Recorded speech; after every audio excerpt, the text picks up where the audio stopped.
Pasar yang satu ini seolah memiliki nyawa tersendiri di kota Surabaya.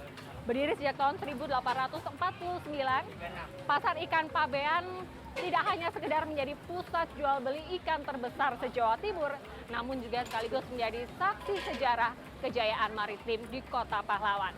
Dan di segmen Sisi Kota kali ini kita akan melihat bagaimana aktivitas Pasar Pabean hingga kini.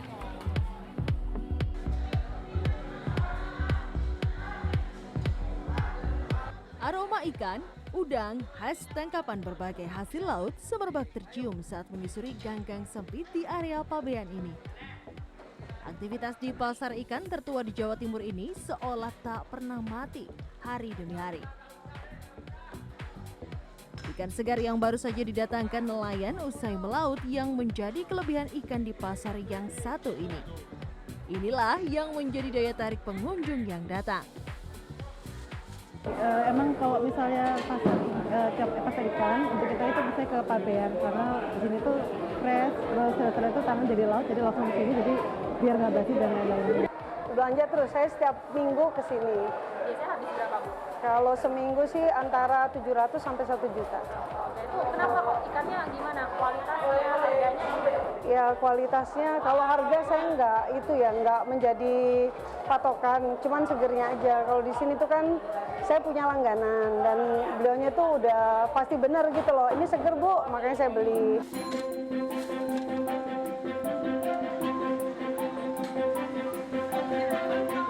Aktivitas pasar ikan Pabean seolah tidak pernah tidur, namun biasanya paling ramai di sekitar jam 2 siang. Pengunjung juga bisa melihat bagaimana ikan-ikan segar ini dibawa dari laut secara langsung. Aktivitas perdagangan pun terjadi. Transaksi jual beli, tawar-menawar antar pedagang dan penjual semakin menambah keriuhan aktivitas di pasar Pabean ini. Ya, aktivitas seperti ini bahkan sudah terjadi lebih dari 1 abad lamanya. Tak mengherankan, para pedagang pun rata-rata sudah berjualan ikan di pasar ini secara turun-temurun. Aku di sini hampir 16 tahun. Itu turun-temurun, Mas? Iya, cuman awalnya aku minum ume gitu. Ada perubahan, mulai corona gitu. Iya, tambah sepi. Mas, tapi apa sih yang kelebihannya ikan di sini, Mas, dibandingkan pasar lain?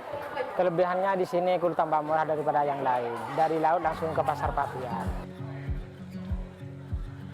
Nah, salah satu sisi menarik yang terselip di balik keriuhan pasar ikan Pabean yakni munculnya jasa membersihkan sisik-sisik ikan.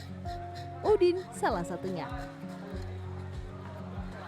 Ia mengaku sebagai pembersih sisik ikan di sini adalah buruh dari pemilik lapak ikan. Jasa ini hanya pekerjaan sampingan saja. Hasil dari jasa membersihkan sisik ikan nantinya akan menjadi penghasilan pribadi tanpa harus disetorkan.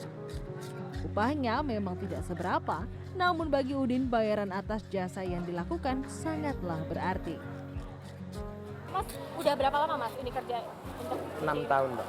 Sudah 6 tahunan ya, Mas. Biasanya susah nggak sih, Mas? Ada bedanya nggak? Ikan-ikan tertentu tantangannya gimana nih, Mas? Kalau ikan besar agak susah, Mbak, nyisiknya, Mbak.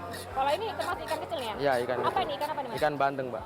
Oke, berarti kalau Mas sendiri selain memang khusus untuk nyisikin ikan ini atau gimana, Mas? Ya, sisi ikan kadang ya cari ikan juga, Mbak. Cari ikan juga ke nelayan yang baru datang ya, Mas ya? Oke, kalau boleh tahu nih, Mas, ini harga jasanya nyisikin ikan ini berapa? 1 kilonya 3.000, Mbak. 3.000 per kilonya dan itu memang murni untuk Mas Udin ya? Ya. Oke.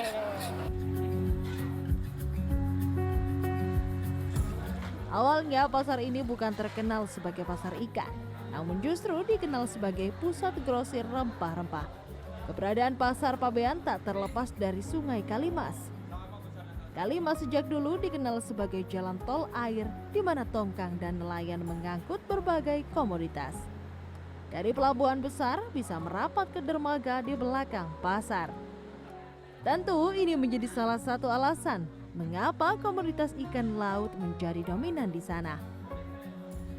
Bukan dibentuk karena nama pasar ya. Jadi justru pasar itu lahir karena ada kepabeanan. Jadi sebenarnya di beberapa tempat nggak hanya di Surabaya sih. Kalau kemudian ada pabean berarti di situ ada urusan pajak, membayar pajak untuk transaksi perdagangan di pelabuhan biasanya. Jadi di banyak tempat di Surabaya, di Sidoarjo, di Jakarta, di banyak tempat sebenarnya. Pasar ikan Pabean bukan sekedar tempat jual beli, namun sekaligus menjadi simpul ekonomi dan budaya yang sudah bertahan ratusan tahun lamanya. Fakta menarik lainnya dari pasar ikan Pabean ini adalah lokasinya yang berada di persimpangan 3 etnis. Di wilayah utara berbatasan dengan kawasan Arab, di wilayah selatan berbatasan dengan kawasan pecinan kembang Jepun, dan di sisi barat berbatasan dengan kawasan Melayu dan Jawa. Pasar ikan Pabean pun bukan pasar biasa, namun sudah menjadi identitas yang tak terpisahkan oleh perkembangan kota bernama Surabaya. Gia Clarissa, Ganjar Wicaksono, Surabaya, Jawa Timur.